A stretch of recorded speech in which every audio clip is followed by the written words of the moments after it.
A Senate hearing into the Optus outage has ended in drama, with security guarding the telco CEO clashing with media at Parliament House.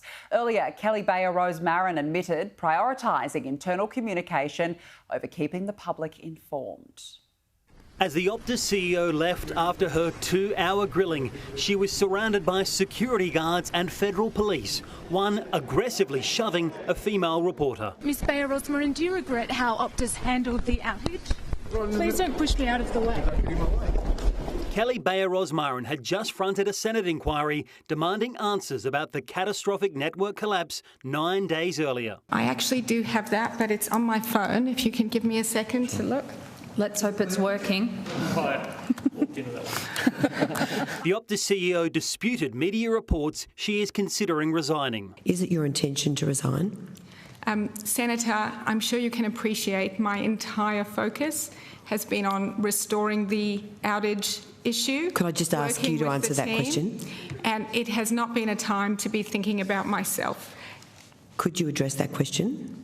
Are you intending to resign? I thought I answered the question. She admitted that, at the time of the crash, Optus executives had trouble contacting their own employees to fix the issue because they too had Optus phones. We do have a process of key people having backup SIMs. And one of the learnings that we're taking from this incident is that while we have that process, the way that we allowed that to happen could have been improved.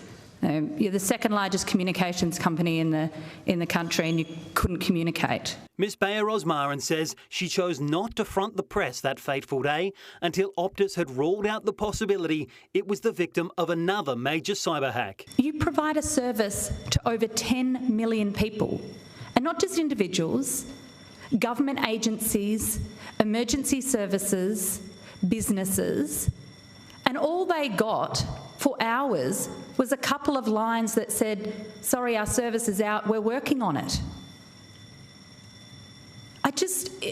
You've got to understand, surely, that just is not good enough.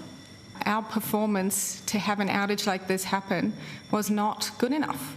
Optus says it has paid out just $36,000 worth of compensation to small businesses impacted by the crash, but wouldn't say if that was in the form of dollars or data.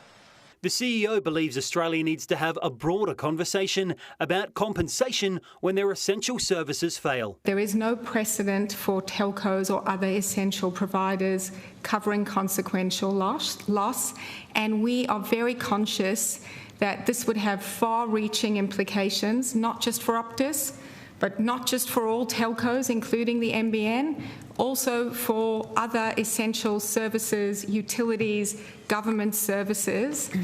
228 calls to 000 didn't get through. That's a matter of life or death, and there needs to be consequences for that. Joel Phillips, Sky News, Canberra.